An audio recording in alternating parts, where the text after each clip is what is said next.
wabarakatuh.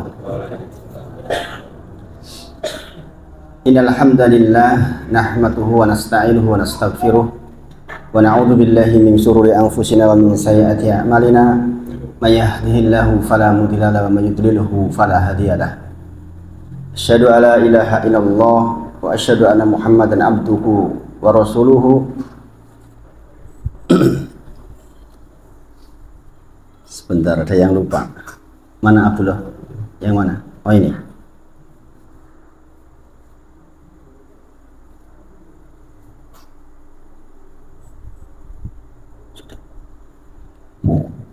Ya ayyuhalladzina amanu taqullaha haqqa tuqatih wa la tamutunna illa wa antum muslimun. Subhanaka la ilma lana illa ma 'allamtana innaka antal alimul hakim. Rabbi shrah li sadri wa yassir li amri wahlul 'uqdatam min lisani yafqahu qawli. Amma ba'd. Bapak Ibu sedaya, insyaallah sami sehat sedaya nggih. Saya kebetulan pas saya dari sini itu sakit nggih. Sampai hari Ahad kemarin itu masih berat sekali nggih. Makanya ketika di WA Pak Mas Latif saya belum jawab-jawab karena saya menunggu bisa apa enggak gitu. Kondisinya betul-betul drop. Ya, terakhir itu kemarin itu sisa itu pulang dari sini itu langsung betul-betul langsung sakit luar biasa itu. Mungkin kayak COVID nih, saya merasakannya sampai enggak rasain apa-apa, hanya tersisa rasa asin saja kemarin itu. Dan sakitnya yang saya tahu sama dengan COVID rasanya itu kemarin itu. Luar biasa, Masya Allah. Memaksakan aktivitas di hari Sabtu karena saya lagi mengobati orang yang was-was itu, tapi itu pakai obat, saya pakai paracetamol itu terpaksa itu. Karena saya sudah janjian, saya khawatir beliau kalau dikasih jeda nanti kesembuhannya menjadi lebih sulit ya. Dan hari Ahad juga agak memaksakan diri karena kebetulan itu sudah dijadwal di masjidnya Ustadz Jayanto. Jadi saya pikir kalau sampai nggak berangkat kasihan gitu. Dan hari ini alhamdulillah, ini yang ketiga berarti masih agak-agak gerak-gerak sedikit. Mudah-mudahan tidak mengurangi konsentrasi dan mudah-mudahan belajar kita tetap dirahmati oleh Allah Subhanahu wa taala. Bapak Ibu semuanya, yang berikutnya tentu saja salawat dan salam kita sampaikan pada junjungan kita Nabi Agung Muhammad sallallahu alaihi wasallam. Kita berharap mudah-mudahan mendapatkan kebaikan atas seluruh ilmu yang dirisalahkan dan mudah-mudahan kita dimudahkan di dalam belajar. Mas, sepertinya ini dimatiin Mas.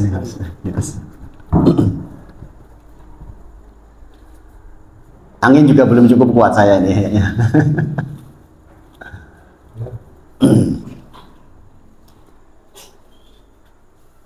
Ada beberapa hikmah yang bisa diambil dari kejadian sakit, bahwa saya ingat betul pernah membaca buku. Kebetulan ini juga kemarin sempat dibahas ketika hari Sabtu saya ketemu dengan salah satu yang saya ceritakan ke jenengan yang kena penyakit was-was. Beliau cerita tentang The Miracle of Enzyme. Itu sebenarnya bagus sekali ya bukunya ini. Orang Jepang yang bikin, tapi sudah jadi warga negara Amerika sekarang. Di situ disebutkan tentang angka harapan hidup. Di Amerika misalnya atau di Jepang itu angka harapan hidup di atas 70 tahun. Beberapa tahun yang lalu Indonesia itu mencatat angka harapan hidup itu di atas 60. Artinya 60-70 itu rata-rata orang Indonesia. Sekarang udah di atas 70 sekarang. Kalau berdasarkan catatan. Nah, jadi kan berarti diharapkan bisa lebih dari 70 tahun. Syukur-syukur 100. Nah, di dalam buku itu disebutkan tentang The Miracle of Enzyme. Tentang enzim pangkal. Bahwa katanya orang akan meningkat harapan hidupnya jikalau enzim pangkalnya itu meningkat. Kalau enzim pangkalnya menurun, maka menurun pula angka harapan hidupnya. Sekarang pertanyaannya, enzim ini meningkat karena apa dan turun karena apa? Kan itu yang jadi soal. Sebagaimana iman ya, kita belajar kan al-iman yazid wa yanqus. Iman itu naik dan turun. Yazid bito'ah, naik dengan ketaatan kepada Allah, wa yangkus, berkurang bil maksiat, dengan bermaksiat kepada Allah Subhanahu wa taala. Kita bahas maksiat kemarin sudah panjang lebar nih. Memang kalau bermaksiat ya otomatis iman turun. Nah, enzim pangkal ini itu akan meningkat dengan 4 hal, Bapak Ibu. Kenapa ini saya bahas? Karena kemarin saya kurang di bagian yang 1. Ada 4. Nomor 1 adalah tentang pola pikir. Pola pikir itu menguasai hampir 60% dari pengaruh terhadap meningkatnya enzim pangkal. Jadi kalau kita pola pikirnya bagus, berbahagia, senang, itu maka kita angka harapan hidupnya naik. Ayo ora bundek nih. Ora duwe utang oke, ora bundek ya wis tentrem. Urip keteke ya seneng-seneng wae gitu. Bukan itu nggih, yaitu pengaruh ya, tapi pola pikir. Mungkin kita punya masalah, tapi pola pikir menghadapi masalah itu menjadi penting. Mungkin kita punya istri atau anak yang kebetulan tidak cocok dengan kita, maka kita mengatur pola pikir. Punya tetangga mungkin tidak pas, punya pekerjaan mungkin tidak pas, tapi kalau pola pikir kita betul, insya Allah akan sangat menyehatkan kita. Dan banyak ya orang nggak bisa tidur padahal kaya raya, itu banyak. Saya punya saudara, adik saya itu nggak kurang-kurang Bapak Ibu. Adik saya saya terus adik saya akhwat, nikah sama polisi, kanit, punya kedudukan tuh itu. Terus warisannya oke. Masya Allah, diberi rumah. Ya saya katakan mewah beneran dan mewah mepet sawah tenangan gitu. Ya mewah, ya memang ada sawahnya di belakangnya. Di belakang ada sawah lebar, kemudian mepet ke sungai juga. Indah sekali kayak surga tuh nih. Rumah di atas, kemudian turun ada sawahnya luas, kemudian ada sungai asli sungai. Dan itu di tengah kota, di dekat rumah sakit Margono di Purwokerto sana. Nempel ke rumah sakit Margono itu. Tapi subhanallah, Allah uji adik saya itu dengan susah sekali tidur. Sampai harus minum obat kalau tidur. Ada telepon saya itu malam-malam, Mas, aku raiso turu-turu Mas. Saya ajak dikir ya belum mempan. Nah ini makanya persoalan pola. Saya sampai menyampaikan, lah sih dipikirnya apa ya? Duit bisa ono, kedudukan punya, rumah sudah punya, masmu ngono saya kisah saya pol-polan gitu. Kudune sih ngerasa turunnya masmu duku ya. Jadi masalah pola pikir. Nah jenenge mau ora iso turu niku Bapak Ibu semuanya dijamin sakit. Dijamin sakit. Jadi kan nggak bisa tidur sampai 3-4 hari itu dijamin drop badannya.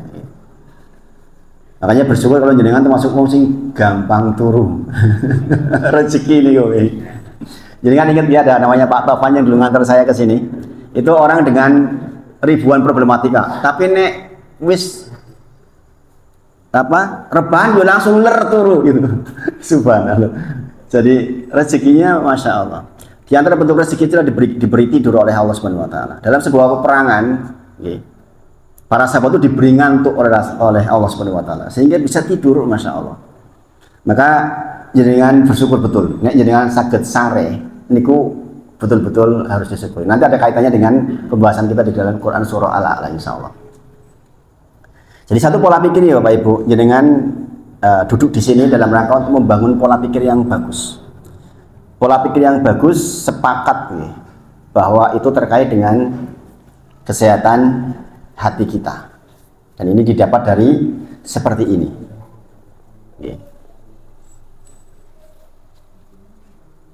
Ada 2 orang, ini bapak-bapak semua. Yang satunya beliau petani, yang satunya pegawai negeri. Ini kebetulan orangnya dengan saya dekat semua. Yang satu meninggal dalam kondisi masih sehat, yang petani. Yang satu meninggal dalam kondisi kurang sehat. Dulunya pegawai negeri, kemudian pensiun, kemudian dia tidak beraktivitas. Nah, ini masalah pola pikir. Yang satunya tetap ke sawah, berkegiatan, sehingga kehidupannya hidup terus. Sementara yang satu mungkin karena post power syndrome, kaget. Sebenarnya kalau dia kemudian segera beraktivitas lagi, itu insya Allah nggak sakit-sakitan. Di antara aktivitas pilihan terbaik buat pensiunan, ya seperti ini, yaitu aktivitas sosial. Aktivitas sosial itu akan memperpanjang angka harapan hidup. Ini beliau dua-duanya sudah meninggal, tapi cara meninggalnya sangat berbeda. Nah, istri-istrinya orang ini, karena kami belajar, ini kemudian orang dekat dengan kita nih, kami belajar bagaimana caranya menjaga kesehatan kedua ibu-ibu ini yang sudah ditinggal suaminya masing-masing dengan cara beraktivitas, membangun pola pikir yang baik, sehingga beliau ikut menjadi pengurus kegiatan sosial, menjadi pengurus pengajian, dan ternyata sehat sampai hari ini. Masya Allah. Ya. Makanya ibu-ibu jangan mau nganggur di rumah. Itu cepet nih tuh kalau nganggur di rumah nih. Aktivitas lah, aktivitas sosial. Untuk ibu-ibu yang sudah sepuh itu beraktivitas sosial. Adapun yang muda, tentu saja di rumah lebih utama, karena banyak sekali pekerjaan di rumah. Jadi itu pola pikir. Yang kedua baru pola makan, ternyata Bapak Ibu. Pola makan itu nomor 2. Makan yang meningkatkan enzim di pagi hari, diantaranya makan buah-buahan. Jangan langsung karbo. Kebiasaan orang Indonesia kan langsung sarapan ya kudu karbohidrat. Ini saya sudah mulai membiasakan, dan istri saya kebetulan termasuk yang sangat jarang mengkonsumsi nasi sejak mudanya, makanya sehat, Masya Allah. Jadi dari kecil senangnya penean, wit-witan, boleh jambu, boleh mangga, dan di kampung nih. Sampai hari ini ke bawah, istri saya itu belum tentu seminggu sekali ketemu nasi. Nggak biasa dengan nasi. Dan Masya Allah sangat sehat. Saya mungkin dalam 1 tahun bisa sakit 3-4 kali, beliau Alhamdulillah enggak. Jadi beda banget nih, kualitas di kesehatan beda banget. Nggak gampang gerok-gerok, nggak gampang pegel-pegel, beda banget. Saya merasakan perbedaan yang jauh antara saya dengan istri saya karena pola makan. Jadi istri saya tuh dulu ketika masih longgar ya beli buah itu yang bagus. Sekarang karena nggak longgar, pokoknya buah yang sudah sisa-sisa terakhir ini udah murah-murah itu dibeli sama istri saya. Jadi kalau keliling ke toko buah itu cari yang mana yang sudah mau selesai expire-nya. Sing penting buah pokoknya dimakan. Gitu, Masya Allah. Alhamdulillah menyehatkan. Apalagi sekarang ngajar tahsin, banyak peserta ibu-ibu yang di kampung. Jadi kita sering dikirimi pisang, sering dikirimi gantung, gandul apa namanya ini. Ubi-ubian banyak banget lah pokoknya, tambah sehat alhamdulillah. Kemudian pola istirahat. Nah, ini pembahasan saya. Saya kemarin kurang istirahat sebenarnya. Sehingga drop juga. Karena senangnya belajar sehingga kadang-kadang overtime. Kemudian jadwal yang agak kurang teratur, karena dalam 1 pekan itu sekian jumlahnya, kadang-kadang ada tambahan-tambahan yang di luar yang rutin, itu yang kadang-kadang membuat pola istirahatnya menjadi berubah. Nah, yang terakhir baru pola olahraga. Jadi olahraga itu terakhir Bapak Ibu. Jenengan olahraga wengi-wengi bulu tangkis kok wengi-wengi niat banget nyerak ke umur nih. Rasulullah perintahnya apa? Ba'da isya itu istirahat. Istirahat. Olahraga itu ya di waktu olahraga. Subhanallah. Sekarang banyak nih orang ba'da isya volley tekan jam 11. Subhanallah. Itu pola olahraga yang sangat keliru, yang justru memperpendek umur. Dan saya menyaksikan ini 2 orang teman saya. Teman akrab lagi main futsal malam hari, jeglek dan meninggal masih muda. Waktu itu masih 38 tahun. Yang satunya 43 tahun. Jadi mas-mas, jangan pede banget dengan merasa olahraga nih, olahraga ini bare isa. Niku niat banget memperpendek umur, ya. Karena nggak sesuai sunnah. Jadi itu empat hal ini akan meningkatkan enzim pangkal kita yang dengan itu insya Allah kesehatan akan terjaga. Dokter ini mengatakan andai saja ini dilakukan maka rumah sakit itu akan sedikit pasiennya insya Allah. Tinggal kita mau praktek atau tidak. Mudah-mudahan ini bisa menjadi pengetahuan tambahan karena barusan saya juga mengalami kekeliruan di bab tentang istirahat sehingga harus ngedrop. Nah, Bapak Ibu semuanya, malam hari ini saya akan menyampaikan dengan mudah-mudahan cukup waktunya 2 subbab, yaitu tentang Quran Surah Al-A'la mulai ayat ke-14. Saya nggak bahas seluruhnya, kenapa? Karena kita belajar tafsir tipis-tipis. Jangan belajar tafsir bisa dengan Dr. Talkis yang memang bidangnya. Saya hanya menyampaikan tipis-tipis saja yang sering jenengan dengar. Khususnya kalau bapak-bapak kalau Jumatan kan pasti dengar Quran Surah Al-A'la. Karena memang itu sunnah dibaca ketika sholat Jumat. Sabbihisma rabbikal a'la. Di ayat ke-14 dikatakan tentang qad aflaha man tazakka. Qad aflaha man tazakka. Sungguh sukses, sungguh beruntung orang-orang yang menyucikan dirinya. Atau dalam Quran surah Al-Mu'minun, qad aflahal mu'minun. Sungguh beruntung orang mukmin itu. Nah, ini salah satu definisi sukses yang hakiki. Sukses yang benar-benar sukses itu ya ini. Sebab kalau kita mengukur kesuksesan dari ukuran manusia itu bisa keliru, Bapak Ibu, bisa keliru. Kita selama ini mengatakan orang sukses itu identik dengan harta, iya enggak? Tonggomu sukses gitu. Apa buktinya? Lah kayak mobilnya loro. Gini Bang nggih. Tonggomu sukses gitu. Dadi bupati. Gini Bang nggih. Anaknya Pak Soleh niku sukses sih. Lah kok ngerti? Oh saya ini tadi pejabat, duitnya oke. Atau mungkin sebagian loh kayak koncone dhewe seangkatan sukses, bojone telu. Sukses mboten niku. Jadi sukses menurut manusia begitu, lazim. Nenek mau rajin sholat, rajin yang masjid, katanya orang masing pondok sukses ya rajin yang masjid. Jarang-jarang yang begitu gitu. Maka mari kita lihat Bapak Ibu semuanya ya.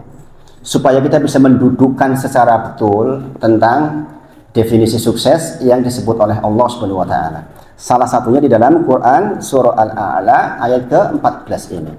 Qad aflaha man tazakka. Sungguh sukses, sungguh beruntung orang yang menyucikan diri. Jadi menurut Allah sukses itu di 3 bagian ini. 1, qad aflaha man tazakka wa dzakara asma rabbih fasalla. Jadi ini udah mengandung tiga jenis atau 3 indikator sukses. Sungguh sukses orang yang menyucikan diri, wa dzakara asma rabbih, kemudian dia ingat Rabbnya, fasalla, dan dia sholat. Jadi sukses menurut Allah itu 3 ini. 1, dia menyucikan dirinya. Yang kedua, dia selalu ingat Allah di dalam seluruh aktivitas hidupnya. Sebagaimana saya sampaikan ke jenengan, kalau kita milih sesuatu, kalau orang mengaitkan dirinya dengan Allah, maka dia sholat istikharah. Sehingga apapun yang terjadi, baik gagal atau berhasil, tetap tentrem, karena kita udah milih sesuai dengan pilihan Allah. Kita sholat istikharah Bapak Ibu, apakah pasti sukses?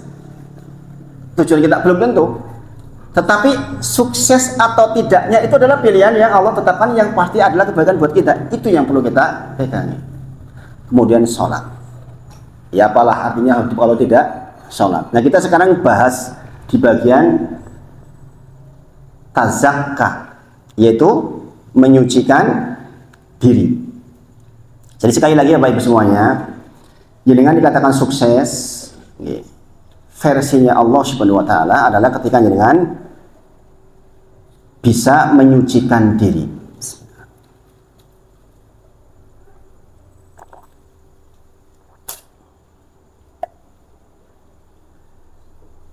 Sebagaimana saya sampaikan dengan Bapak Ibu, orang yang saya datangi yang kaya raya itu dengan kekayaan seperti itu, beliau mengatakan menjelang pulang closingnya nangis, Ustadz, seandainya saya bisa memilih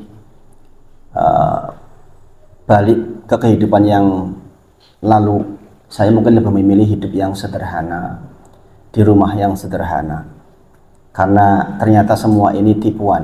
Subhanallah. Ini yang mengatakan orang yang sudah kaya raya. Jadi kita bisa ambil pelajarannya. Nek sing kok durung sugih ngono, alah durung sugih ya iya. Yang bilangnya orang udah kaya raya, sehingga saya ambil pelajarannya. Dan itu diucapkan sambil nangis. Berarti betul-betul benar, insya Allah.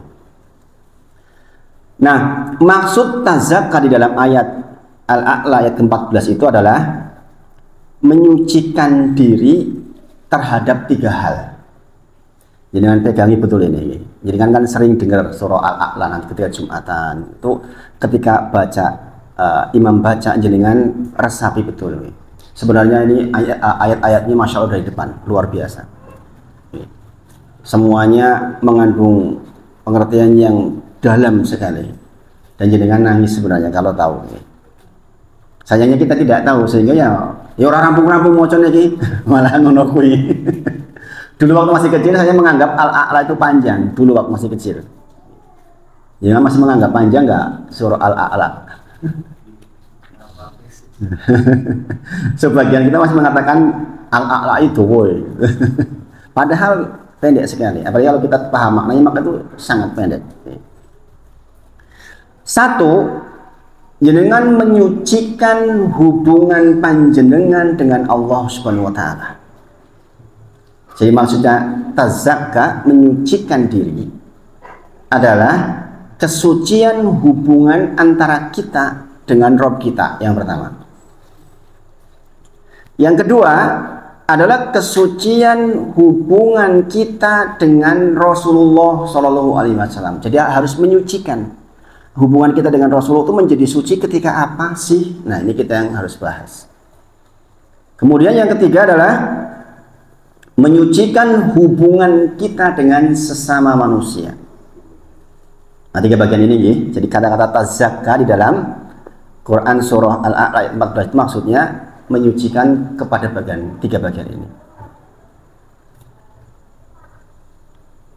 Jikalau kita mampu melakukan itu, maka inilah orang yang dikatakan telah menyucikan diri secara sempurna, luar dan dalam. Saya lambat-lambat nih mengajarkan tafsir, memang harus lambat-lambat. Mudah-mudahan jangan nggak ngantuk, mudah-mudahan. Okay. Maksud dari menyucikan diri kita hubungannya dengan Allah itu apa? Yang pertama adalah membersihkan diri kita dari kesyirikan. Tadi apa? Qad aflaha man tazakka. Sungguh sukses, sungguh beruntung orang yang menyucikan diri. Siapa yang menyucikan diri? Yaitu yang menyucikan dirinya terhubung dengan Allah dengan kesucian, dengan Rasul dengan kesucian, dengan manusia dengan kesucian, dengan Allah maksudnya. Jangan dikatakan menyucikan diri adalah ketika jenengan terhindar dari kesyirikan. Itu baik syirik besar maupun syirik kecil, baik syirik dalam bentuk ucapan maupun perbuatan, baik syirik dalam bentuk keyakinan di dalam hati atau yang terlahir. Kita zakat di situ adalah jenengan disucikan dari hal demikian. Dan ini adalah pokok dari ajaran yang dibawa oleh seluruh nabi.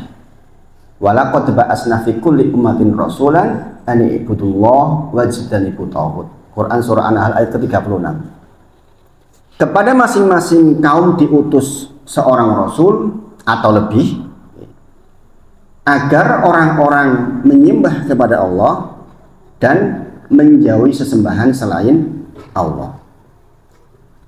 Jadi kita muter-muter belajar agama, jenengan sampai ke Madinah, sampai ke Yaman, sampai ke Mekah. Inti syariat agama di bagian ini, Bapak Ibu. Jenengan beruntung duduk di Al-Ma'arij, nggak usah jauh-jauh, sudah belajar hal yang pokok ini. Kalau jenengan pegangi ini, insya Allah jalan keselamatan. Makanya bisa istiqomah itu, Masya Allah. Dari mana tentang maksud suci itu dari kesyirikan adalah apa yang disebut oleh Ibnu Abbas radhiyallahu anhuma. Jangan tahu Ibnu Abbas itu ulamanya para sahabat. Sahabat itu pinter-pinter, tapi orang yang pinter namanya Ibnu Abbas radhiyallahu anhuma. Beliau diberi doa khusus oleh Rasulullah untuk menjadi orang yang fakih, orang pinter, Masya Allah. Sehingga sahabat-sahabat utama seperti Abu Bakar, Umar, Utsman, Ali saja ketika terkait dengan tafsir dari satu ayat sering bertanya kepada Ibnu Abbas. Ibnu Abbas mengatakan terkait dengan qad aflaha man tazakka, beliau mengatakan qauluhu qad aflaha man tazakka adalah man tazakka minasyirki. Maksudnya adalah kita menyucikan diri kita dari perbuatan syirik. Contoh syirik besar apa sih Bapak Ibu? Contoh syirik besar apa? Syirik besar berdoa kepada selain Allah, itu syirik besar. Syirik akbar, subhanallah. Kepada selain Allah, apa selain Allah? Apa saja pokoknya. Apa saja. Kalau jenengan berdoa, berharap, memohon, bersandar kepada selain Allah, itulah syirik akbar. Makanya ini harus menjadi bahan perhatian kita, Pak Ibu. Jangan ngaji banyak sekali. Yang jenengan amat-amat itu di bagian ini salah satunya. Bagaimana saya hidup agar jangan sampai masuk wilayah syirik akbar. Sebab jikalau kita masuk di wilayah itu berarti kita tidak dalam kondisi qad aflaha man tazakka. Sungguh beruntung orang yang menyucikan dirinya. Nah, kita takut betul di bagian ini Bapak Ibu. Maka kita berdoa, ya Allah, semohon kepada Engkau terhindar dari dosa syirik yang saya tahu, saya minta ampun, saya bertobat kepadamu. Yang saya tidak tahu maka saya minta ampun atas ketidaktahuan itu. Kadang-kadang orang mungkin terjebak kepada kesyirikan karena ketidaktahuan, maka banyak-banyaklah istighfar supaya kita diampuni oleh Allah Subhanahu wa taala. Namanya orang di kampung dulu, saya masih ingat nih, belum belajar di kampung, belum belajar. Zaman saya kecil kalau enggak saya tuh masih rame-ramenya nomor Bapak Ibu. Nggih. Jadi ngalami mudah-mudahan nggak ngalami mungkin. Karena yang seumuran kita mesti ngalami lah. Apa namanya dulu namanya itu? Itu SDSB itu. Terus apa ya? Sok masang bukan Pak? Di antara bentuk kesyirikan zaman waktu itu yang saya yakin sebenarnya karena tidak tahu. Orang datang ke tempat tertentu itu kan. Sebagian datang ke kubur-kubur keramat, takon mbah, nomor esuk metu piro mbah, buntute mbah. Dijawab mboten kinten-kinten. Anak dijawab Melayu jenengan. Itu contoh praktik berdoa kepada selain Allah. Weruh apa gitu, dadi nomor pasang buntut gitu, subhanallah. Ngimpi, nah itu subhanallah. Nah, ketika kita berharap, kita memohon, kita berdoa kepada selain Allah, itulah yang namanya syirik akbar. Maka yang demikian itu harus kita sucikan diri kita dari yang sedemikian. Kalau kita ingin masuk dalam ayat tadi, qad aflaha man tazakka. Ini pelajaran yang tidak populer, tetapi harus kita pegangi. Karena apa? Kita belajar muter-muter jauh ngalor ngidul ngetan ngulon, nek iki salah repote pol-polan. Jenengan iku nek teksi salah teng bagian salat niki teksi insyaallah teksi diampuni. Tapi nek salah bagian ini sudah bablas ora karuan, nggih. Maka kita harus benar-benar memposisikan diri kita itu berkebutuhan untuk belajar ini. Atau mungkin Bapak Ibu semuanya nih, sebagian orang masih ada yang yakin nih, meminta kepada Nyai Roro Kidul. Ada enggak? Mungkin sebagian masih ada. Mungkin. Kita semua yang hadir saya yakin sudah enggak lagi. Tapi kita wajib mengingatkan saudara-saudara kita, apalagi kalau itu saudara kandung, atau kerabat. Wajiblah buat kita minimal sepisan ngelingke. Nek mboten jenengan melu dosa masalahnya. Ngelingke. Misalnya kalau ada saudara kita kok masih yakin dengan yang seperti itu.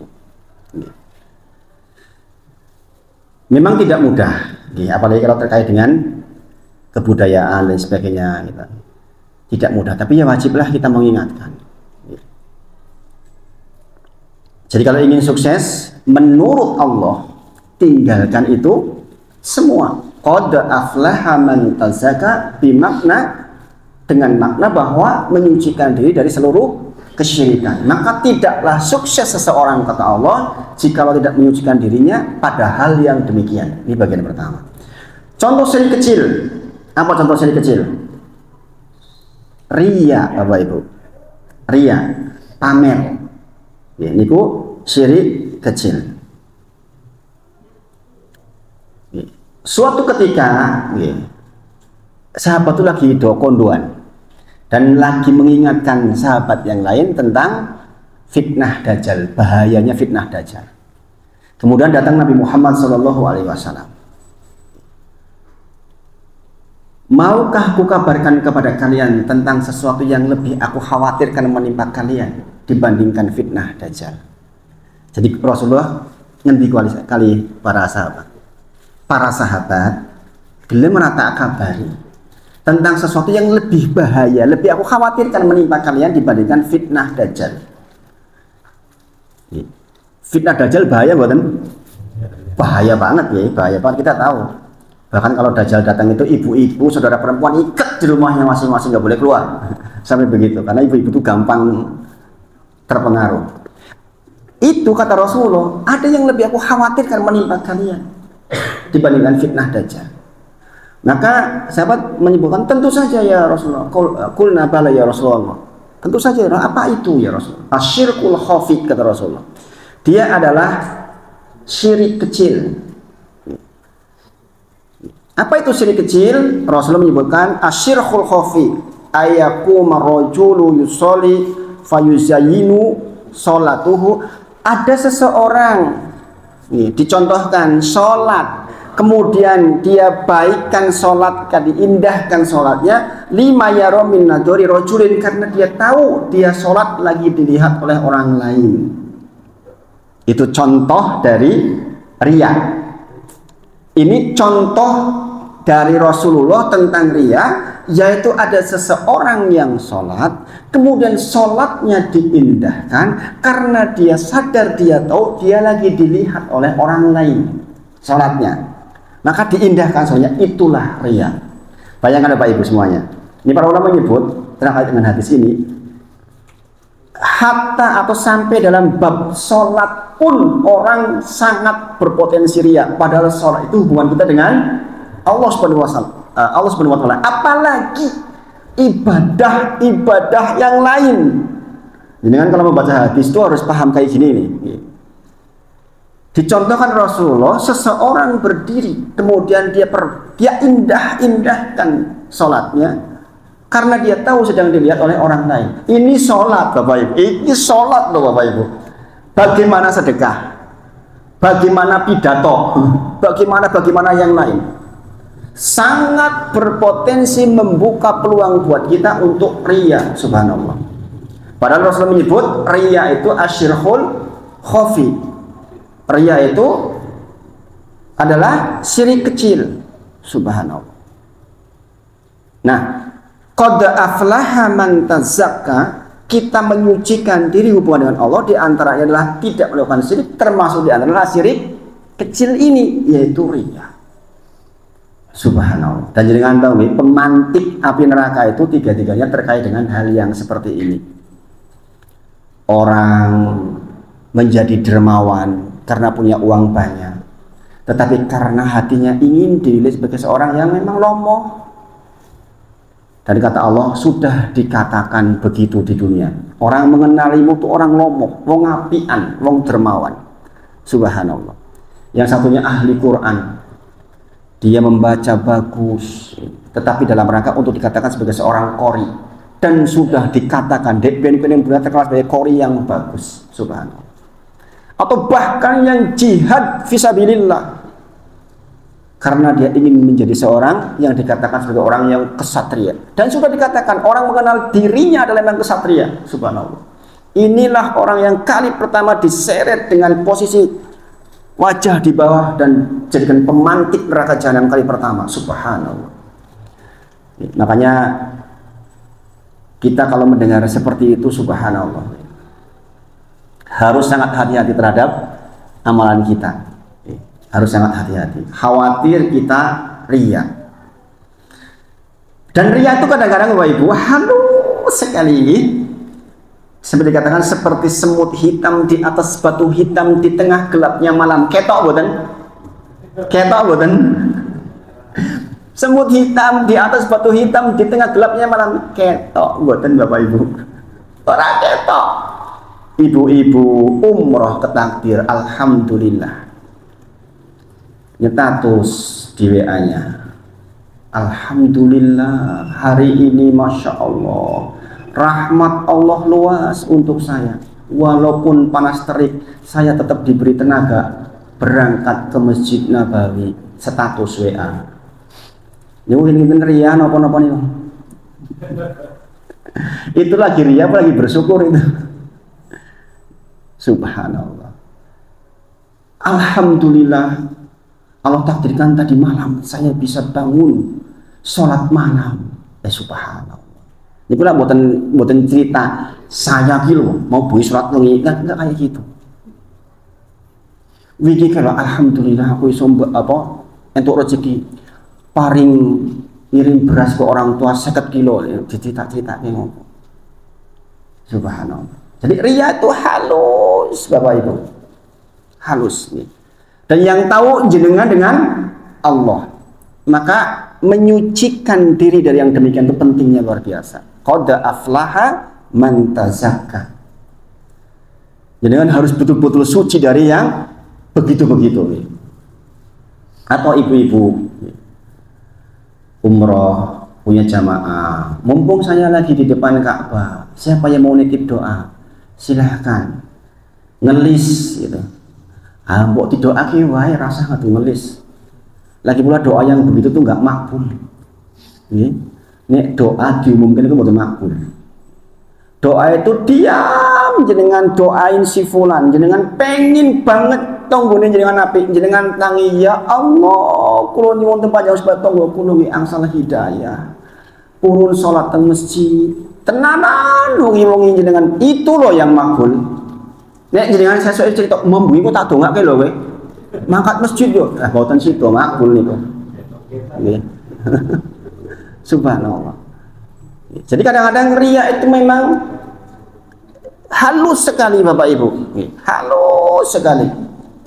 Makanya Rasul menyampaikan saya itu lebih khawatir dibandingkan fitnah dajjal terhadap riya menimpa kalian. Subhanallah. Karena memang ini penyakitnya orang yang sudah rajin, orang soleh. Subhanallah. Jadi tolong Bapak Ibu, ini saya lambat-lambat nih. Beda dengan biasanya toh, saya harap lebih masuk penjenengan. Karena ini bagian yang penting dari bagian proses pembelajaran kita. Jenengan duduk seperti sekarang, itu benar-benar karena cari ridhonya Allah, bukan karena yang lain.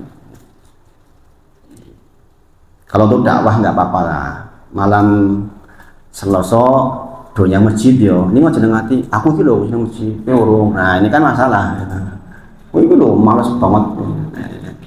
Jangan Bapak Ibu, jangan. Betul-betul tulus ya Allah, saya mohon ya Allah, supaya ya si fulan dan fulana betul-betul mau ke masjid. Gitu Bapak Ibu. Dan itu hampir selalu saya coba praktekkan ketika masuk ke wilayah baru. Nah ini hati-hati juga ngomong seperti ini, bisa ria juga. Ya itulah ria itu memang subhanallah, halusnya luar biasa nih. Jadi memang betul nih, kalau yang lihat di dalam Quran surah Ad-Duha ayat di akhir ayat nih, itu memang kita disuruh menceritakan, sebenarnya menceritakan kenikmatan dari Allah tuh nggak apa-apa, tapi tipis banget beda antara syukur dengan pamer. Itu loh masalahnya Bapak Ibu. Kalau kita sampai masuk ke wilayah pamer ya udah repot. Kita masuk syirik kecil. Syirik kecil contoh yang lain adalah sum'ah. Kalau riya itu ingin dilihat, sum'ah itu ingin didengar.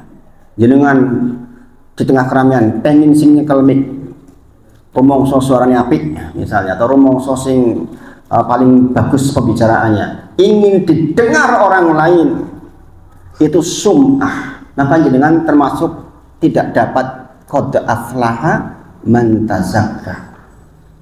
Subhanallah Bapak Ibu. Kadang-kadang sum'ah itu kita nggak hadir Bapak Ibu. Kita nggak hadir di tempat itu, tapi kita ingin banget ada pengumuman di sana tentang diri kita. Jaringan korban, kebetulan panitianya termasuk yang menganut tidak diumumkan nama-namanya misalnya. Dengan di rumah, lah orang diumumnya tuh, aku pengen diumumnya, aku ini lo korban sih. Nah ini sum'ah. Hati-hati, hati-hati. Jadi memang sangat halus. Nah itu, maksud menyucikan diri kepada Allah maksudnya adalah terhindar dari kesyirikan. Baik syirik besar, syirik kecil. Yang kedua, maksud menyucikan diri kita dengan Allah adalah kita tidak melakukan atau kita membersihkan diri kita dari perbuatan dosa dan maksiat. Ada maksiat sudah kita bahas kemarin tentang dampak-dampaknya. Jadi jenengan dikatakan qad aflaha man tazakka ketika jenengan terhindar atau lebih tepatnya berusaha betul untuk menghindari dosa dan maksiat. Kalau jenengan ditanya apa sih dosa? Apa sih dosa? Ism dalam bahasa Arab nih. Ism itu, dosa itu, jangan bisa lihat di dalam beberapa hadis. Salah satunya kalau di dalam hadis Arba'in nomor 27 tentang ketika Rasul ditanya apa toh kebaikan, kebajikan dan dosa. Terkait dengan dosa, Rasul menyebut mahaka fi nafsik wa karihta ayatol alaihin nas. Yang namanya dosa kata Rasulullah, nopo-nopo sing enten teng diri panjenengan yang jikalau itu diketahui orang lain jenengan itu sedih, atau sesuatu yang ada pada diri jenengan yang kalau orang lain tahu jenengan itu nggak suka, itu dosa itu. Jadi perasaannya buatan nyaman, jenengan nek melakukan dosa nyaman buatan. Nek jenengan melakukan dosa kok nyaman, berarti hatinya sudah mati. Ngaten nggih. Jadi yang namanya dosa itu nek atine si urip mesti mboten tentrem, mesti mboten tentrem. Dan jenengan pengen ojo nganti wong liya ngerti itu. Ini batasan definisi dosa bagi yang masih hidup hatinya. Makanya batasan hati sini terkait dengan yang masih hidup hatinya. Nek wis ora urip karuan, ngapa-ngapa wis ora isin. Nek jenengan teksih urip hatinya, maka ketika jenengan melakukan dosa sekecil apapun pasti ada perasaan nggak nyaman. Lah kok aku yang ngono toh? Jenengan marah-marah misalnya sama anak, Pasti ada perasaan bar niku, ya Allah kok yo disenengi to yo. Jenengan melihat betul ketika dia lagi tidur nangis jenengan. Coba jenengan bernesu sama anak misalnya atau sama pasangan misalnya. Kok jenengan melihat pasangan lagi tidur?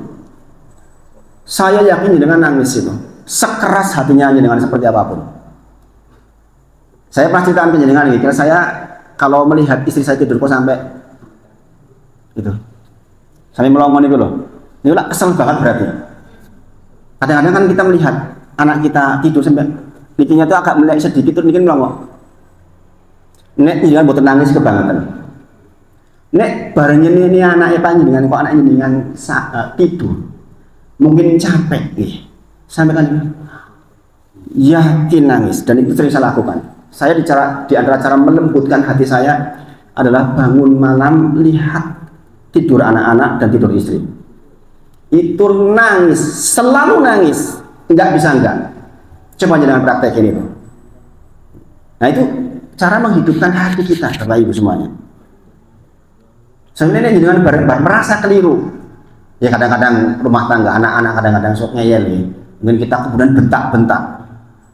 Lah kok yuk dibentak-bentak, itu darah daging kita. Subhanallah. Diopeni sokot cili. Ke belakang kita wawi'i. Subhanallah. Istri kita misalnya, kita pernah berjanji di depan penghulu untuk menjadi pelindungnya. Tiba-tiba kita misalnya suatu ketika karena sebuah keadaan bertengkar, kita lihat lagi tidur sampai seperti itu, subhanallah Bapak Ibu. Jadi kata Rasulullah, dosa itu sesuatu yang membuat hati kita tidak nyaman. Dikatakan maha kafin nafsik, apa-apa yang ada dalam diri kita, wa karihta ayat tolia alaihin nas. Jadi kita nggak ingin orang lain tahu. Nah jenengan damel dosa niku lah normalnya jenengan mesti umpet-umpetan toh nonton film elek. Mesti orang pengen koncone wis ngerti atau jupuk sesuatu. Ya pengen iki jangan sampai orang lain tahu. Maka di antara definisi itsm dosa adalah ini Bapak Ibu. Dan ini dikatakan qad aflaha man tazakka, menyucikan diri ketika kita terhindar dari yang begitu Bapak Ibu. Jadi kalau dengan pengen sukses versinya Allah tuh seperti itu. Itu kan bukan persoalan yang punya mobil banyak, rumah banyak, yaitu kesuksesan mungkin yang dianggap dunia. Silahkan saja mendefinisikan. Tapi definisi sukses versinya Allah seperti itu. Lantas kita yang mau pilih yang mana?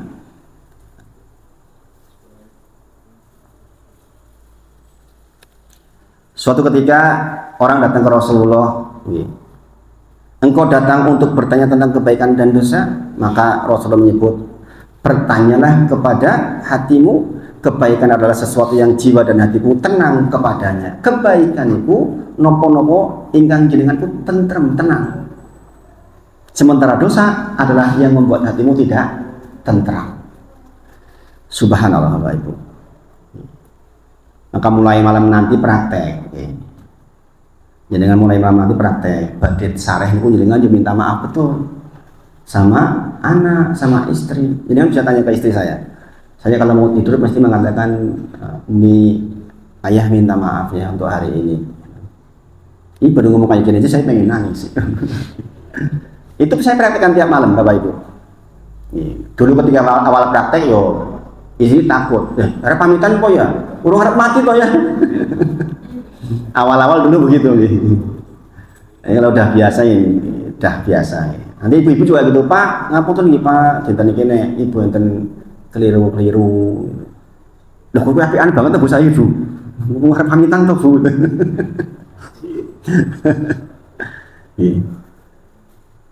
Jadi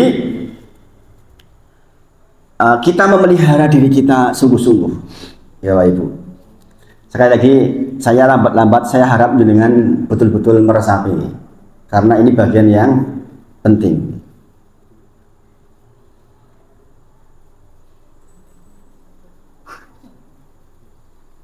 Kemudian yang berikutnya adalah menyucikan hubungan kita dengan Rasulullah Shallallahu Alaihi Wasallam. Jadi dikatakan beruntung ketika jenengan hubungannya dengan Rasulullah itu disucikan. Maksudnya apa? Para ulama menyebut yang pertama adalah meninggalkan keyakinan, ajaran yang menyelisihi ajaran Nabi Muhammad Sallallahu Alaihi Wasallam. Jadi dengan dikatakan menyucikan diri dengan Rasulullah itu ketika dengan itu hanya mengikuti apa yang Rasulullah contohkan. Nah, ini memang tidak mudah. Tidak mudahnya dari dua sisi. Yang pertama, nyet awake dhewe urung ngerti, wong urung sinau tenanan. Banyak di antara kita yang mau tidur saja nyontoh Rasulullah belum tahu. Gini apa nggih? Jujur, adakah yang sudah mempraktekkan sunnah menjelang tidur semuanya? Ada enggak? Kita Bapak Ibu kadang-kadang sibuk dengan ajaran yang sesungguhnya bukan ajaran Nabi Muhammad SAW. Kita tenanan banget dan kita perjuangkan mati-matian, kadang-kadang harus berselisih dengan tetangga gara-gara sesuatu yang padahal tidak datang dari Nabi Muhammad SAW. Sementara yang dari Nabi Muhammad SAW ditinggalin. Contoh yang ringan saja lah, bab tentang menjelang tidur. Jenengan pertama apa sunahnya? Ambil air wudhu. Ini sunnah. Rentetan hadisnya banyak ini terkait dengan ini, dan keutamaannya banyak sekali. Seseorang yang ingin meninggal dalam tidurnya dalam kondisi suci dan disucikan, maka wudhulah sebelum tidur. Barang siapa yang tidur menjelang tidurnya dia berwudhu sebagaimana wudhu menjelang sholat, maka dia ditemani di dalam bajunya oleh malaikat, dan malaikat mintakan ampun sampai yastaikid, sampai dia terbangun nanti. Didoakan terus. Bayangin Bapak Ibu, ini sunnah. Kita kadang-kadang berebut sesuatu yang bukan sunnah, ribut-ribut. Sing sunnah ini tinggal. Mulai sering saya katakan, banyak orang yang sibuk ribut-ribut dengan bukan sunnah, maka akhirnya yang sunnah ditinggalin. Subhanallah. Ini contoh kecil menyucikan diri, hubungan kita dengan Rasulullah, yaitu kita meninggalkan apa yang berselisih dengan Rasulullah dan mempraktekkan apa yang Rasulullah contohkan. Berat bukan itu?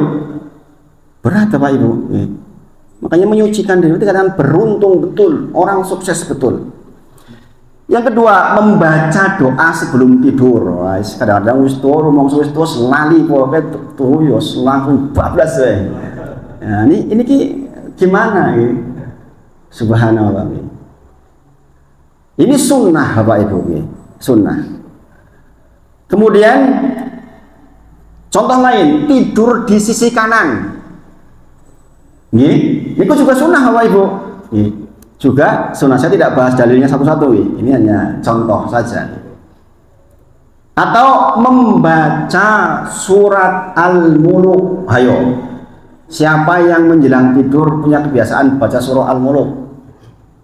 Ala dawaman Ustaz, sunnah itu. Makanya sering saya katakan, orang sibuk dengan yang bukan sunnah, akhirnya yang sunnah ditinggal. Subhanallah. Ini bang, maka dikatakan menyucikan diri hubungan kita dengan Rasulullah ketika kita tidak melakukan yang berselisih dengan Nabi Muhammad SAW, dan kita melakukan apa yang Rasulullah contohkan, dan banyak sekali jumlahnya. Kadang-kadang kita tidak mampu melakukan karena kita sibuk dengan yang lain. Subhanallah. Nawar. Rasa Al-Muluk lah. Kulhu falaknas, ini juga sunnah. Nek kowe ora yo kebangetan, arep kepiye terusan? Arep turu model apa? Bapak Ibu semuanya, coba. Katanya kita ingin menyucikan jiwa kita. Ya kan? Menyucikan diri kita. Qad aflaha man tazakka. Qul falaknas minimal itu. Kemudian ayatul kursi juga termasuk sunnah dibaca sebelum tidur. Wis ngantuk kahop-kahopan kon maca Ustaz. Ya makanya tidur itu dalam kondisi yang cukup. Jangan di ujung banget kesel mengantuk pol-pol les karuan boten nyuna. Nah ini. Kemudian mengatur niat untuk sholat malam dan sholat subuh.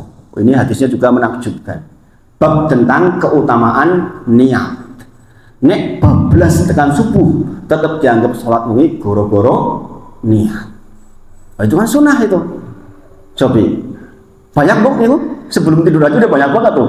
Apalagi yang lain-lain. Sibuk kita dengan sunnah Nabi Muhammad SAW. Lah kok sibuk karo sing ora sunnah? Niku pripun? Makanya menyucikan diri itu artinya apa? Betul-betul kita tuh mencontoh Nabi Muhammad SAW di dalam seluruh aktivitas kehidupan kita. Membersihkan tempat tidur termasuk buatan?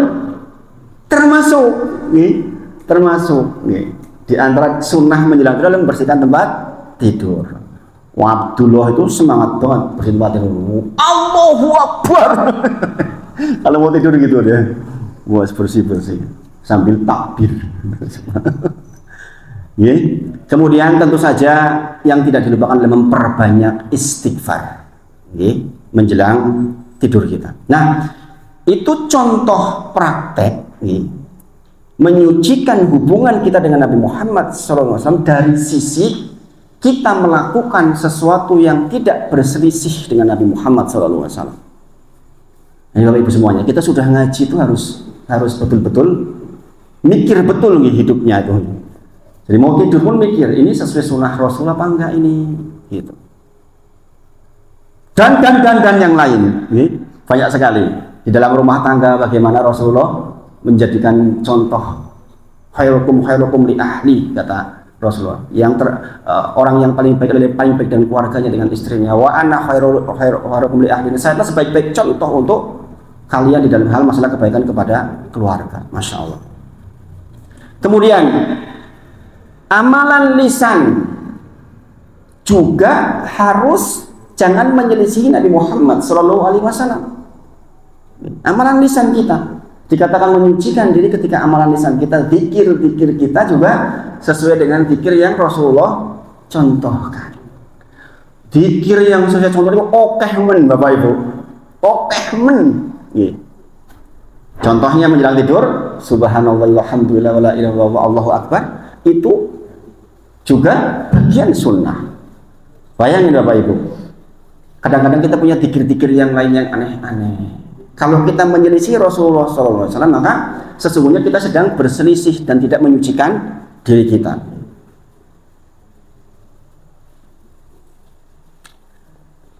Dan banyak sekali, banyak sekali kita mengkoreksi diri kita, apakah sudah bersesuaian dengan Nabi Muhammad SAW atau belum. Saya kasihkan contoh yang tidur itu kenapa? Ini contoh ringan Bapak Ibu. Apalagi di dalam hal-hal yang lain. Kemudian yang ketiga, terkait dengan penyucian diri kita adalah sesama manusia. Intinya di bagian menyucikan diri sama manusia adalah agar jangan sampai kita menjadi orang yang menyakiti orang lain. Ini poinnya Bapak Ibu. Jadi dikatakan menyucikan diri dalam qad aflaha man tazakka dalam Quran surah Al-A'raf 14 itu adalah agar kita itu tidak menyakiti orang lain. Orang lain terdekat kita siapa? Istri kita, anak kita, bapak kita, ibu kita. Keluar sedikit, saudara kandung kita, tetangga kita, tetangga yang lebih jauh, dan semua orang secara umum. Maka dikatakan seorang muslim adalah man saliman muslimuna, barang siapa yang muslim yang lain selamat dari lisan dan yadnya dan tangannya dan perbuatannya. Maka seorang muslim adalah orang muslim yang lain selamat dari lisan dan tangannya. Siapa yang paling berhak? Orang yang paling di dekat kita. Pertama, ring satu dulu. Jenengan jangan sampai jadi orang yang di luar mungkin dipuja-puji, jebul yang di rumah lah bapak galak misalnya. Anak kita kadang-kadang ngomong begitu sama kita kan, bisa jadi. Nah, kadang-kadang begitu. Makanya paling berhak mendapatkan perlakuan paling baik adalah ring satu kita dulu. Anak kita, istri kita, orang tua kita. Bahkan kalau orang tua kita itu disebut secara khusus dalam Al-Quran tentang perlakuan ihsan. Perlakuan ihsan. Ihsan itu bukan baik. Ihsan itu baik yang terbaik itu ihsan. Itu tadi makanya sering saya katakan, saya melembutkan hati dengan cara melihat istri lagi tidur, anak lagi tidur. Itu betul-betul melembutkan hati kita. Sudah ada yang pernah praktek begitu belum? Jangan suka praktek begitu enggak Bapak? Lagi tidur, istri, anak kita liatin. Nah, nanti malam mulai praktek Mas Latif. Oh, jebule engko padha berora turu ngutangi-tangi kan. Masalah. Kalau kita bisa praktek seperti itu, insya Allah kita akan dilembutkan. Coba kita tanyakan pada diri kita masing-masing, pernahkah kita menyakiti orang lain? Mulai dari istri kita dulu. Coba jangan tanyakan pada diri ini, berapa banyak saya menyakiti istri saya? Berapa banyak saya menyakiti anak saya? Berapa banyak saya menyakiti ibu saya? Subhanallah. Saya itu pernah menyesal dalam hidup sekali yang sangat saya sesali, dan sampai hari ini saya susah banget menghapus penyesalan itu. Saya punya, waktu itu baru punya anak 2, Amar sama Azizah adiknya. Saya pulang ke Cilacap liburan. Kebetulan yang adiknya masih ngompol di rumah saya. Itu dulu alhamdulillah semua serba rapih. Zaman waktu itu pakai spring bed yang bagus itu kan masih jarang-jarang. Alhamdulillah kakak saya waktu itu baru naik-naiknya di penerbangan, sehingga semua kasur-kasur di rumah itu diganti dengan kasur baru yang bagus. Spring bed yang harganya 10 jutaan waktu itu. Qadarullah saya bawa anak pulang ngompol. Subhanallah. Adik saya yang sudah meninggal, yang jadi jalan hidayah buat saya tuh, yang ketabrak mobil itu ceritanya makruh itu wedi ndak ibu nanti marah, maka adik saya itu dalam tanda kutip itu nyuruh istri saya gitu. Kek dibenak piye carane ben orang nanti ibu ngerti ya gitulah. Sehingga segera dibersihkan, jangan sampai nanti bau. Sambil bentak-bentak gitu, mungkin sebenarnya karena khawatir gitu. Ternyata bentak-bentak itu sampai akhirnya ribut-ribut kedengeran sama ibu, dan itu membuat ibu memang sedih gitu. Sehingga saya juga waktu itu bingung bagaimana cara betulnya ini ompol begini. Sudah terlanjur begini gitu. Akhirnya saya segera ambil bednya itu, kemudian kita cuci gitu, kita keringkan gitu. Tapi dalam rentang waktu 2 jam itu istri saya itu didiemin gitu. Saya suami, saya istri gitu. Nggak terima ceritanya. Saya berangkat ke Jogja langsung naik mobil tanpa pamit ke ibu itu. Subhanallah Bapak Ibu, saya sampai ke Jogja tuh nangis berbulan-bulan itu. 3 bulan berikutnya saya baru pulang. Nyeselnya subhanallah. Jadi saya pernah menyakiti hati ibu sampai segitunya itu. La ilaha illallah. Gitu kan. Karena belain istri gitu. Jadi nggak boleh Mas Hatip. Bila istri menyakiti ibu itu jangan sampai terjadi. Saya pernah terjadi ya, manusia biasanya bisa lupa. Kita bermohon kepada Allah mudah-mudahan diampuni. Maka kalau ada istilah durhaka kepada orang tua itu mas ini, kalau udah ada istilah durhaka kepada orang tua itu jenengan dah nggak punya harapan sukses demi Allah. Yang mau sukses itu perhatikan betul ibu. Kalau enggak dah jenengan madesu. Kalau jenengan enggak baik sama ibu sama bapak, madesu. Dan jenengan pinter kaya apa tetap madesu. Tapi kalau jenengan rapih hubungannya dengan ibu, nah ini termasuk penyucian di dalam qad aflaha man tazakka, yang terkait dengan penyucian manusia. Yang paling berhak adalah orang-orang yang terdekat kita, khususnya ibu kita, istri kita, anak kita. Makanya kalau bangunan ini betul, lingkungan itu akan nyaman otomatis. Karena apa? Orang sudah benar di dalam rumahnya. Orang bukan hebat di luar, tapi hebat di dalam rumahnya. Makanya saya mengukur kesolehan itu dari istri saya sendiri. Piye? Aku kira-kira piye? Gitu. Jadi yang menilai biar istri sendiri. Kalau istri mengatakan insya Allah gue soleh, tentrem saya. Nah, istri mengatakan, lah gue kan bubuan soleh, wah ini bahaya nih, bahaya. Karena dialah yang paling tahu kondisi kita yang sesungguhnya. Kemudian, jadi jangan sampai kita menjadi agen yang membuat orang lain sakit. Itulah maksudnya menyucikan diri di dalam qad aflaha man tazakka, dalam hubungannya sesama manusia. Jadi jangan iri, jangan dengki, jangan hasad, jangan suudzon, jangan ingin orang lain celaka, jangan bahagia kalau orang lain susah. Jujur jenengan punya tetangga, dagang, sukses dagangnya, laris banget. Coba jenengan tanya pada hati panjenengan, jenengan melu seneng, opo melu orang seneng? Itu yang jawab dengan piyambak. Dikatakan menyucikan diri terkait dengan hubungan dengan semua manusia adalah ketika jenengan melu seneng, ketika tetangga jenengan seneng. Itu loh Bapak Ibu semuanya.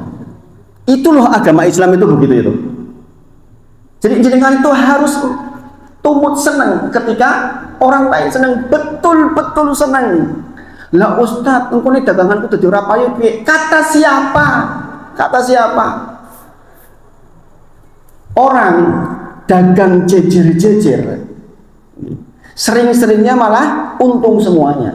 Jenengan lihat kenapa kalau ada Indomaret kok selalu ada Alfamaret? Logiknya Anda pikir. Jenengan tahu nggak, penelitian menyebutkan yang jejer dua seperti itu justru meningkat omsetnya. Aneh kan? Sepanjang jenengan lihat baca penelitian tentang itu. Ning dindine ono Indomaret, kok jejere ono Alfamaret. Kok ada orang tua-tuan logikanya, nek pengen podo-podo payu lah tua-tuan. Kok malah cerak-cerakan? Coba. Tapi penelitian menunjukkan, data statistik menunjukkan yang laris justru ketika gitu itu. Subhanallah. Maka pastikan jenengan merasa ikut senang ketika tetangga senang, merasa ikut sedih jikalau tetangga sedih. Hatinya yang ditanyakan. Makanya jangan hasad, jangan iri, jangan dengki. Itu menyucikan diri kita terhadap hubungannya dengan orang lain. Nah ini tafsir dari ayat 14. Nanti ya ayat yang lain berikutnya. Makanya tadi saya menyampaikan ke Mas Latif mulai ayat 14. Karena satu ayat saja begini. Ini belum lengkap ini sebenarnya. Mungkin kalau dengan Dr. Talkis lebih lengkap lagi karena memang beliau lebih membidangi. Saya hanya permukaan-permukaan seperti ini, mudah-mudahan bisa ditangkap.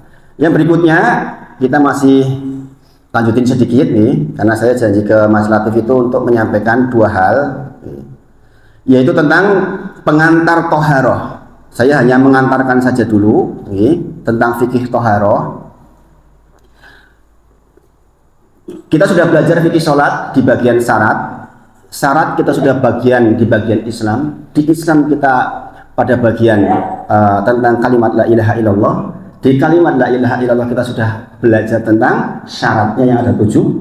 Yang syarat kita sudah belajar 2 diantaranya, yaitu tentang ilmu dan yakin.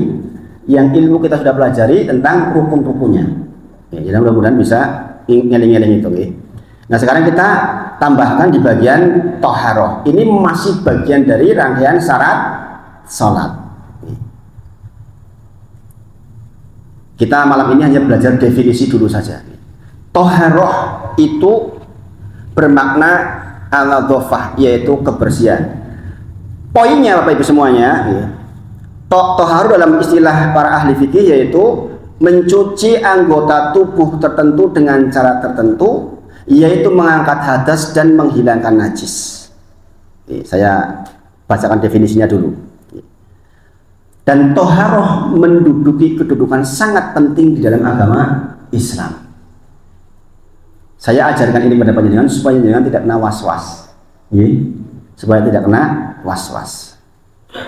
Diterima dan tidaknya amal kita sangat bergantung kepada toharoh kita. Dan Bapak Ibu semuanya yang perlu jenengan perhatikan, toharoh itu tidak identik dengan kebersihan, walaupun toharoh itu dekat banget dengan kebersihan. Ini malam ini kita belajar bagian itu dulu. Dan toharoh itu adalah ritual keagamaan. Kenapa? Yang pertama, perlu dengan ketahui bahwa Toharoh itu dalam rangka jenengan mendapatkan kesucian. Ingat, bersih dengan suci itu sesuatu yang berbeda. Suci itu lawannya najis. Dan yang menjadi syarat untuk beribadah adalah suci, bukan bersih. Bersih lawannya kotor. Bersih niku ora reget, ora degil, ora keringet, lewat bersih. Gini apa nggih? Tapi suci itu bukan itu. Suci itu bisa jadi jenengan keringet dan bisa jadi jenengan itu masih ada debunya. Bisa jadi jenengan masih bawa belet, tahu belet nggak? Yang dari lumpur itu. Apa namanya? Alendut gitu. Itu. Artinya meski tubuh dan pakaian seseorang kotor, berdebu, terkena lumpur atau tanah becek, belum tentu dia tidak suci. Ini harus dibedakan, Bapak Ibu semuanya. Ini penting bagian ini untuk dipahami. Walaupun pun jenengan terlihat kotor, tapi bisa jadi dalam kondisi suci. Tetapi tentu saja suci dekat banget dengan kebersihan. Orang lagi sholat keringetan kan dibuat nyaman. Boten nyaman, bukan boten sah. Paham Bapak Ibu? Ini harus dibedakan. Karena kadang-kadang dalam situasi tertentu orang ya bagaimana keadaannya seperti itu. Wong yo kuli misalnya, nggak sempat mandi lah piye meneh misalnya. Apa kok yo orang kudu sholat? Kalau syarat sholat adalah bersih, orang iso sholat nih. Maka syarat sholat adalah suci. Nah ini penting dipahami. Belajar toharoh dengan pemahaman seperti ini akan membuat jenengan lebih mudah memahami. Kedua, toharoh itu adalah bentuk ritual karena saya lagi membicarakan toharoh ritual. Karena untuk menetapkan itu suci atau tidak, maka tidak butuh alasan yang logis.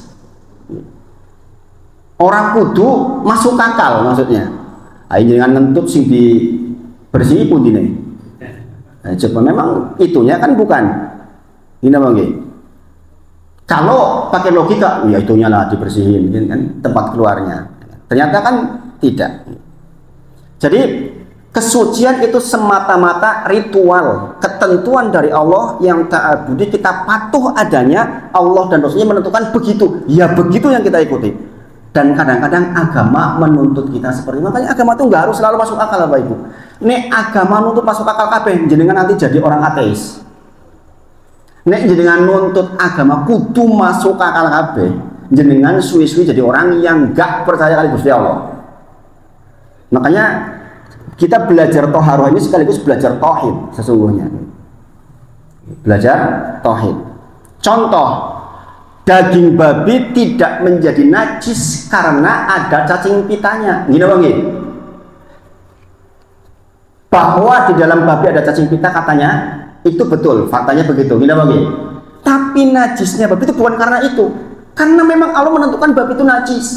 Sehingga jikalau ada sebuah teknologi yang bisa menghilangkan cacing pita dari babi, tetap saja babi najis. Paham Bapak Ibu?